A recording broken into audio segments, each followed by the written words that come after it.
Hi friends, எல்லோரும் எப்படி இருக்கீங்க? எனக்கு இப்போ கொஞ்சம் உடம்பு நல்லா இருக்குது ஃப்ரெண்ட்ஸ். எல்லோரும் வந்து கமெண்டில் கேட்டிருந்தீங்க எப்படி இருக்கீங்க அப்படின்னு சொல்லிட்டு. இப்போ கொஞ்சம் நல்லா இருக்கேன்.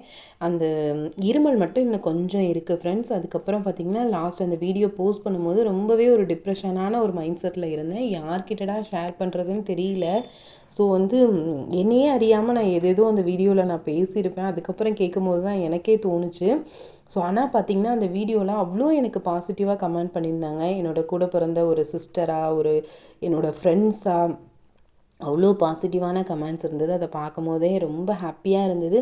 என்னோடய ஹெல்த் இஷ்யூஸ்லாம் எனக்கு பெரிய விஷயமாகவே தெரியல. அன்றைக்கி ஈவினிங் பார்த்திங்கன்னா ரொம்பவே கொஞ்சம் முடியல.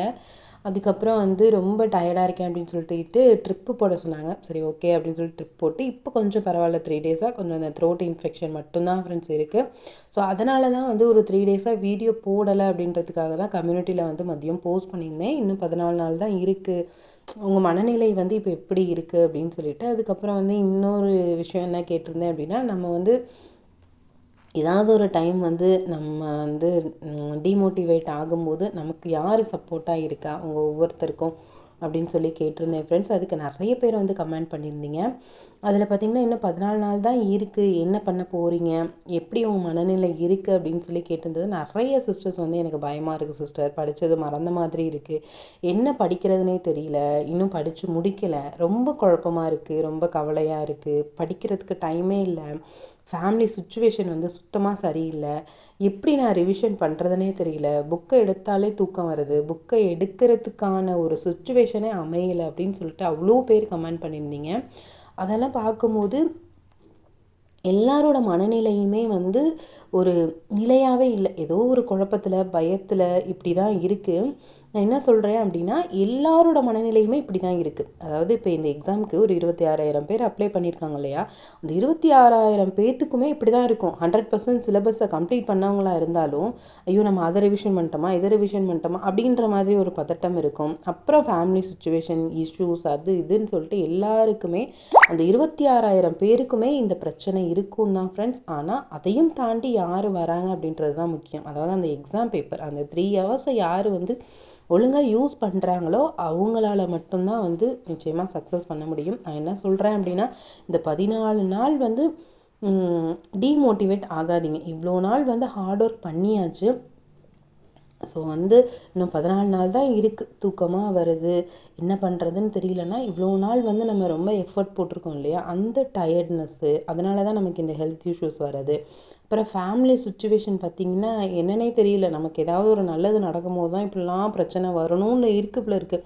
சரி ஓகே, நம்ம இந்த எவ்வளோ பெரிய பிரச்சனையாக இருந்தாலும் 14 நாள் வெயிட் பண்ண, நான் உன்னை அப்புறம் பார்த்துக்கிறேன் அப்படின்னு சொல்லிட்டு இவ்வளோ நாள் நீங்கள் ஹார்ட் ஒர்க் பண்ணது பெருசு இல்லை. இந்த 14 நாள் கொஞ்சம் ரிவிஷன் பண்ணுங்கள். அதை படிக்கலை இதை படிக்கலை அப்படின்ட்டு எப்போ பார்த்தாலும் நம்ம வந்து எதிர்மறையான எண்ணத்தையே வளர்த்துக்காமல், ஓகே நம்ம இவ்வளோ வந்து படிச்சிருக்கோம், அதை வந்து இப்படி ரிவிஷன் பண்ணுவோம், இந்த மாதிரி வந்து பிளான் பண்ணுவோம் அப்படின்னு சொல்லிட்டு பாசிட்டிவான திங்கிங் வந்து வச்சுக்கோங்க ஃப்ரெண்ட்ஸ். நம்ம தான் மோட்டிவேட் பண்ணிக்கணும். அதே மாதிரி உங்களுக்கு யார் வந்து ரொம்ப சப்போர்ட்டாக இருப்பா அப்படின்னு சொல்லி கேட்டிருந்தேன். அதில் வந்து ஒரு சிஸ்டர் வந்து சொல்லியிருந்தாங்க, எனக்கு அம்மா அப்பா எங்கள் அக்கா மாமா எனக்கு நிறைய பேர் சப்போர்ட் சிஸ்டர் அப்படின்ட்டு. அதை கேட்க ரொம்பவே ஹாப்பியாக இருந்துச்சு. இன்னும் ஒரு சில பேர் வந்து எனக்கு நான் தான் சிஸ்டர் சப்போர்ட் அப்படின்ட்டு சொன்னாங்க. அதே மாதிரி நமக்கு யாருமே இல்லையே அப்படின்னு சொல்லிட்டு எப்போவுமே டீமோட்டிவேட் ஆகாதீங்க. நமக்கு நம்ம தான் பெரிய சப்போர்ட், நம்மளை தவிர வேறு யார் நமக்கு சப்போர்ட் பண்ண முடியும் சொல்லுங்கள். இதனால் வந்து நீங்கள் என்ன நான் சொல்கிறேன்னா, இந்த டைமில் என்ன பண்ண முடியும், இப்போ வந்து சோஷியலே வச்சுக்கோங்களேன், இன்னும் நிறைய டாபிக் படிக்கலை அப்படின்னா கண்டிப்பாக கவலைப்படாதீங்க, புக்கை எடுத்து வச்சுக்கோங்க. மேக்ஸிமம் வந்து 8th 9th 10th எடுத்துக்கோங்க.